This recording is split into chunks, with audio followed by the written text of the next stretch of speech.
নমস্কার বন্ধুরা, সবাইকে স্বাগত জানাই সুন্দরবন কিচেনের আরও একটি নতুন ভিডিওতে। আজ সকালবেলা অন্তিকা আর আমি গ্রামে বেরিয়েছিলাম ডিম আনার জন্য। তবে গ্রাম বলতে কিন্তু আমাদের আশেপাশের গ্রাম না, বেশ অনেকটা দূরে দূরেই গেছিলাম। 4 নম্বর 3 নম্বর মিলিয়ে ডিম খুঁজে নিয়ে এসেছি, প্রায় অনেকটাই। দেখুন এগুলো তো বাইরে, ভিতরে এখনও আছে, বার করো। অনেক ডিম, অনেক। আস্তে আস্তে বার করো, কোনো যেন অসুবিধা না হয়।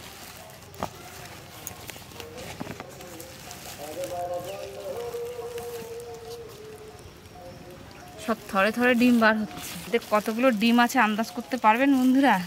আমি তো জানি, আমিও জানি। 50টা ডিমের থেকে একটা ডিম মাত্র কম, সব মিলিয়ে। সব ডিমের সাইজগুলো দেখুন শুধু, কি বড় বড়। এগুলো যখন যদি ঠাকুরের কৃপায় বাচ্চা ফোটে, তা কত বড় বড় এক একটা বাচ্চা হবে। প্রচুর বড় বড় ডিম রয়েছে, যেমন এই একটা ডিম বড় সুন্দর, এই একটা বড় ডিম, এগুলো প্রচুর বড় বড় ডিম রয়েছে। আর এগুলো কিন্তু সবই হাঁসের ডিম। এটা মনে হচ্ছে ফাটা ডিম, দেখো। থাক, আর কি করা যাবে, কোথার দিয়ে ফেটেছে, তার ঠিক আছে। এতগুলো ডিম সব গ্রামের থেকে জোগাড় করে নিয়ে আসলাম সকালবেলা গিয়ে।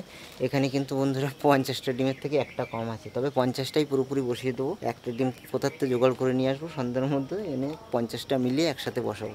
তো এখন কাজ হচ্ছে, এই ডিমগুলোর গায়ে ময়লা মাটি লেগে রয়েছে, এগুলো একটু পরিষ্কার করতে হবে ডেটল দিয়ে। তারপরে গিয়ে মেশিনের মধ্যে দেবো, পরিষ্কার পরিচ্ছন্ন করে, মানে কোনো যাতে জীবাণু না থাকে। ডিম কটা যদি তুমি একসাথে খেতে পারো, পারবা?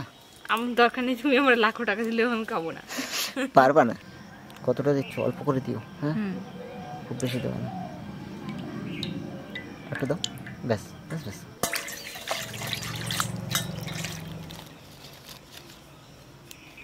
এই ডিমগুলো তো পরিষ্কারই আছে, শুধু একটু এই ডেটল জল দিয়ে যাতে জীবাণুগুলো না থাকে সেই জন্যই দেওয়া। একটু শুকনো কাপড় তো মুছে দাও, আর করতে হবে না। হ্যাঁ, আর যেগুলো একটু বেশি নোংরা আছে সেগুলো ভালো করে ধোবো।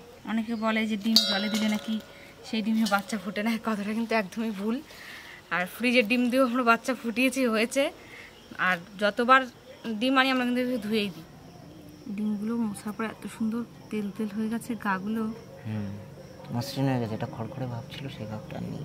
ডেটল জল দিয়ে ধুয়ে মুছে পরিষ্কার করা হয়ে গেছে। কিছু কিছু দাগ দাগ লেগে রয়েছে, এগুলো কিন্তু উঠবে না, আর ডিমের সঙ্গে পুরো লেগে আছে। তো এখন মার্ক করা হবে ডিমে স্কেচ পেন দিয়ে। যে পাশে করবে সেই সোজা অন্য পাশে, অপোজিট সাইডে একদম। এক পাশে নয় 1 লেখো, এক পাশে 2 লেখো, ঠিক আছে?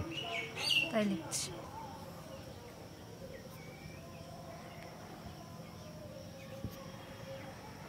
এই পাশে 2 দাগ দিলেও হবে।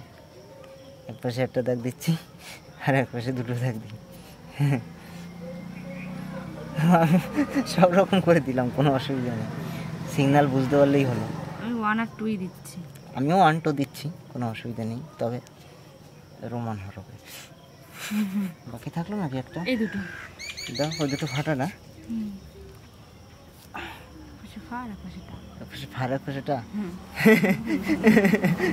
না থাক, হ্যাঁ তাই দাও, বুঝতে পারবা। তাহলে এফ দিয়ে দিচ্ছি, এফ আর টি।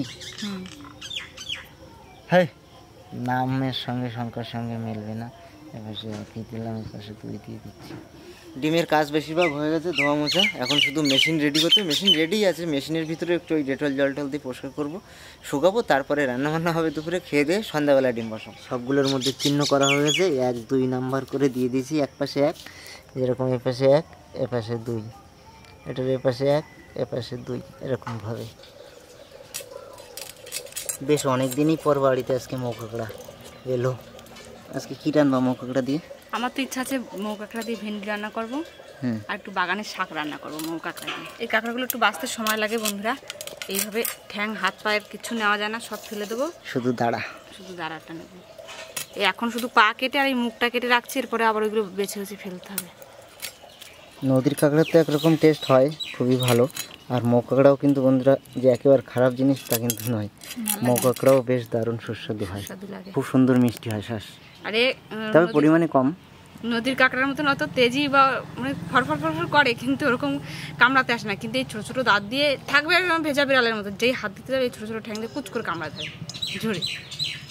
এগুলো আগে তো বিশাল দেখা যেত, এখন একটু কম পরিমাণ দেখা যায়। মাঠে ঠাঠে ধান ঠান উঠলে নাড়ার গোড়ায় ঠোড়ায় সব বিশাল পাওয়া যেত আগে।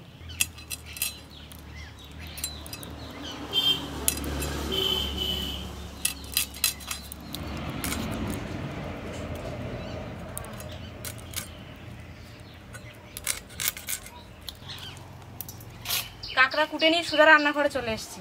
এই রান্নার জোগাড় করছি। সেই ভেন্ডি রান্না করবো বলেছিলাম, সেই ভেন্ডিগুলো এখন কেটে নিচ্ছি। ভেন্ডি যেরকম কাটতেও সময় লাগে না, সেরকম রান্না হতেও বেশি সময় লাগে না, আর খেতে তো আরোই সময় লাগে না।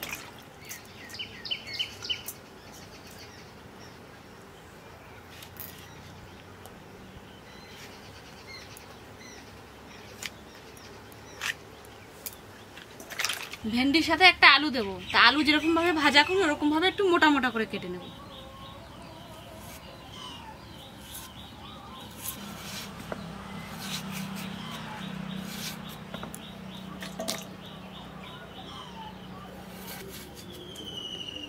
ভেন্ডি আলু কেটে রেখে একটু বাগানে চলে এসেছি, দুটো ডাঁটা শাক নিয়ে যাই। এই সাদাগুলো নিচ্ছি, হ্যাঁ, লালগুলো নিচ্ছি না।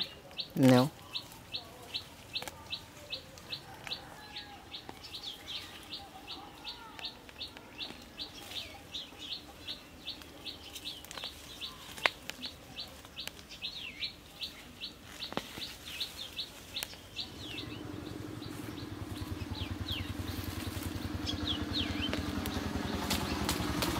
অনেকটা তুলে নিয়েছি, বাগানে ভর্তি তো, এর দুটো চারটে তুললে মনে হয় কি অল্প তুলেছি, মনে হয় আরো তুলি।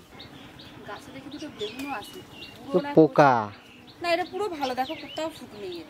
তাহলে কি গাছ রাখবো, বর্ষার সময় হবে? হ্যাঁ রাখো, এটাও তুলবো। তলা আরো একটা আছে, দেওয়া কিসে বেগুন? এই ডাটা শাকের মধ্যে দিলে ভালো লাগে তো। আর দেখো তো ওই পাশে আছে না, এই একটা আছে, একটু ওষুধ দিয়ে দিও তো।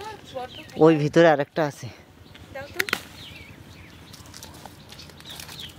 বাহ, এসে শীতের গাছ, এখনো ফল, এটা পাখিতে খেয়ে গেছে, ভালো পরিমাণেই ফল দিচ্ছে এখন, কিন্তু এর পরিচর্যা করা হচ্ছে না বলে একদম। আর এই সময় বড্ড বেগুনে পোকা লাগে বন্ধুরা, এই জন্য সব সময় লাগে। শীতকালটা একটু কম লেগেছিল, কিন্তু এই গরমের সময় ভীষণ লাগে পোকা, প্রতিদিন মনে হয় একটু ওষুধ স্প্রে করতে হয়।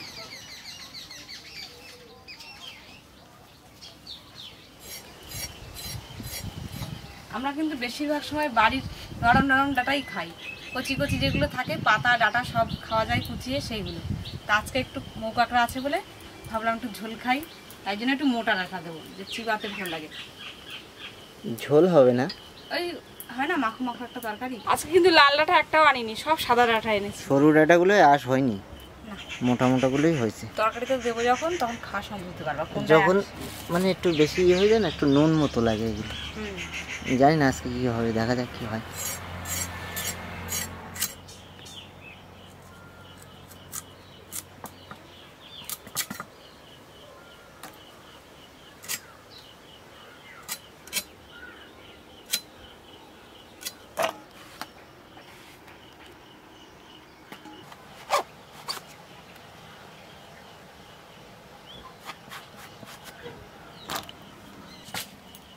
সব শেষে পাতাগুলো কুচিয়ে দিয়ে দিচ্ছি।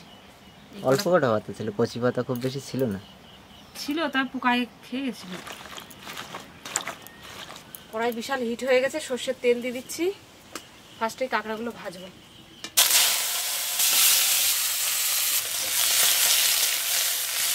লবণ হলুদ দিয়ে কাঁকড়াটা ভালো করে ভেজে নিচ্ছি। এই প্রায় ভাজা ভাজা হয়ে গেছে।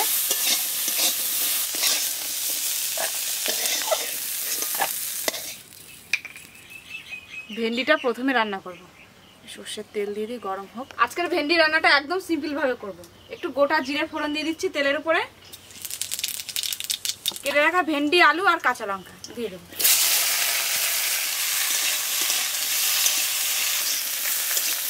লবণ হলুদ দিয়ে এই ভেন্ডি আলু খুব ভালো করে ভেজে নেব।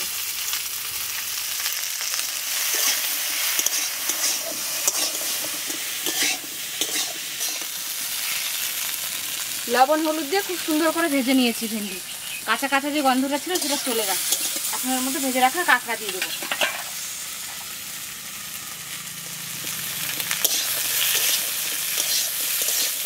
এবার দিয়ে দেবো জল।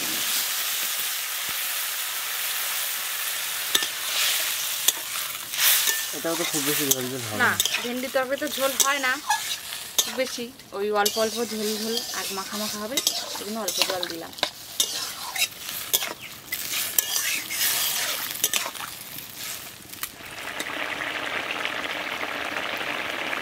একটুখানি জিরের গুঁড়ো দিয়ে দিচ্ছি এখন। প্রথমেই তো বলেছিলাম যে একদম সিম্পলভাবে ভেন্ডিটা রান্না করব। তো দেখলেন তো পুরো একদম কিছুই দিলাম না আমি সেরকম, শুধুমাত্র একটু জিরের গুঁড়ো দিলাম আর নুন হলুদ তেল। এটাই কিন্তু খেতে দারুণ লাগবে।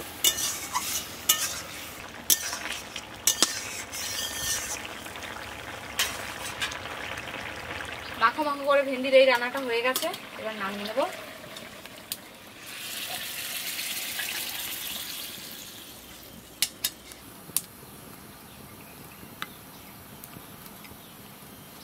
শাকের এই রান্নাটা করলেই হয়ে যায়। একটু সর্ষের তেল দিয়ে দিই, ফার্স্টে বেগুনগুলো ভাজবো সুন্দর করে।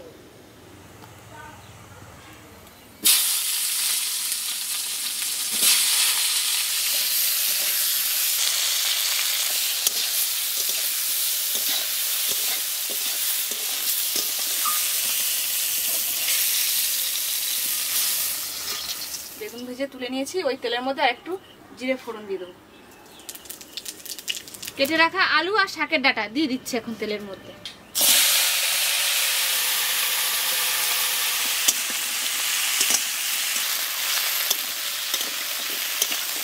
শাকের মধ্যেও লবণ দিয়ে দিচ্ছি, হলুদ।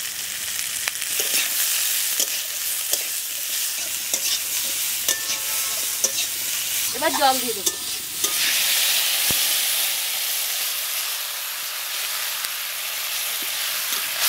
ঢেকে দিই, তাড়াতাড়ি তাহলে আলুগুলো সেদ্ধ হয়ে যাবে।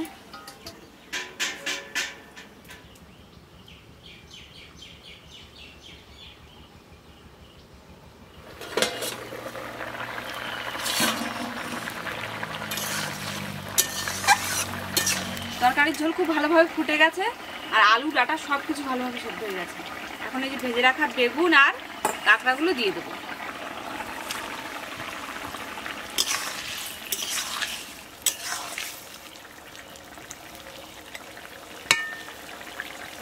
এই তরকারিটার মধ্যে একটু ভাজা জিরের গুঁড়ো দিয়ে দেবো।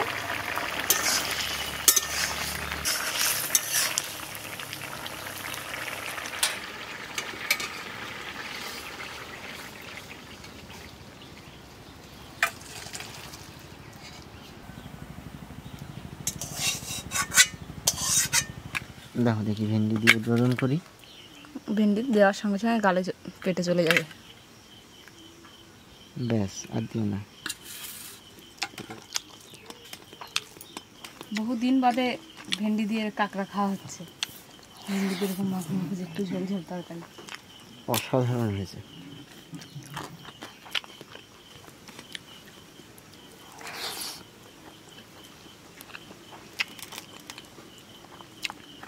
আমাদের এই গ্রামের দিকে কিন্তু এইসব ধরনের তরকারি বেশিরভাগ বাড়িতে খাওয়া হয়। এরকম ধরনের শাক পাতা বা সবজি দিয়ে চিংড়ি মাছ, মাছ, কাঁকড়া এগুলো। পাতে তরকারি নিতে পারলাম তো উঠে গেল।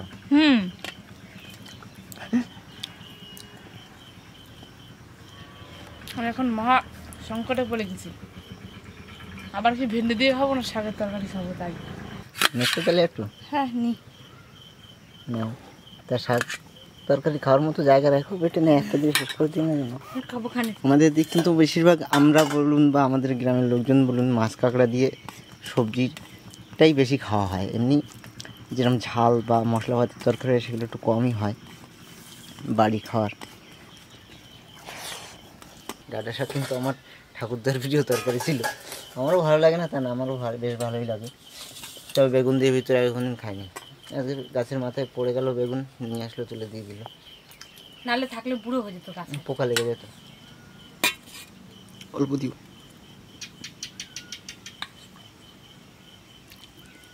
কিছু কিছু ডাটা একদম কচি গলে গেছে। আর এগুলো এগুলো আঁশ রয়েছে, এগুলো চাবাতে ভালো লাগবে। সেরকম নুন হয়নি ডাটা এখনো। মিষ্টি আছে, মিষ্টি আছে। এইগুলো তো সেই কাটোয়ার ডাটা নাকি তাই বলে, কেটে কেটে খায় তাই জন্য কাটোয়ার ডাটা বলে। কি জানি কাটোয়া ডাটা বলে, কিন্তু কী কারণে বলে সেটা জানি না। ডাটা শাক দিয়ে মুখ কাঁকড়া দিয়ে কত বছর পরে খাচ্ছি জানো? আগে বলবা তো, এত বছর ওয়েট করা। 3 বছর হয়ে গেছে, 3-4 বছর। মনে আছে তোমার কোন? না, পুঁই শাকের কথা মনে আছে, ডাটা শাকের কথা মনে নেই। আর এই কাঁকড়া এমন তো বন্ধুরা, যখন পরে মানুষের আটন ভর্তি করে পড়ে, যখন পড়ে না তা পড়ে না। এই নদীর মতো যখন নদীতে গেলাম, থোপা ফেললাম, কাঁকড়া পেলাম, এরকম নয়। মাঝে মাঝে বিশাল ওজনও গুজায় মাঠে ঘাটে, তখন বিশাল পড়ে। হেভি টেস্ট হয়েছে, দুর্দান্ত। বেগুন দিয়ে দেখি আর সুন্দর লাগছে খেতে।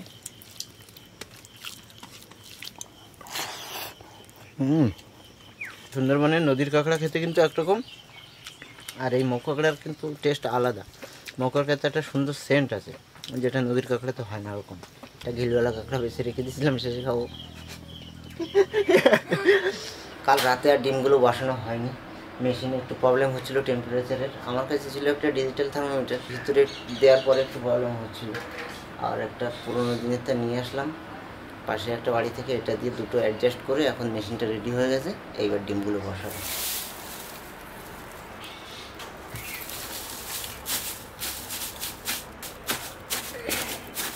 ভিতরটা একটু খড় দিয়ে দিলাম, তাহলে গরমটা বেশ ভালো ধরে রাখবে। আর বসিয়ে দিই এক এক করে।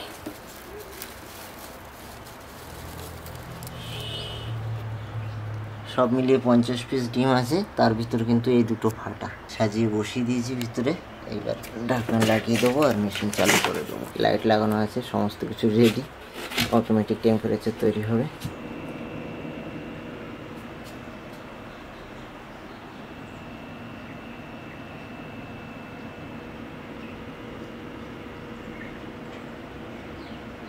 পুরোপুরি 50টা ডিম বসানো হয়েছে। কতগুলো বাচ্চা হবে কে জানে। এর আপডেট পেতে গেলে এখন অপেক্ষা করতে হবে 26 থেকে 27 দিন, তারপরেই ফাইনাল রেজাল্ট পাওয়া যাবে কি হলো না হলো। আর বন্ধুরা, আজকের ভিডিওটি এখানেই শেষ করছি। কেমন লাগলো অবশ্যই কিন্তু কমেন্ট করে জানাবেন, আর ভালো লাগলে অবশ্যই একটা লাইক করে দেবেন। আর চ্যানেল কোনো বন্ধু নতুন এসে থাকলে অবশ্যই সাবস্ক্রাইব করে নেবেন পরবর্তী ভিডিওর আপডেটের জন্য। দেখা হচ্ছে খুব তাড়াতাড়ি পরবর্তী ভিডিওর সঙ্গে। তত সময়ের জন্য সবাইকে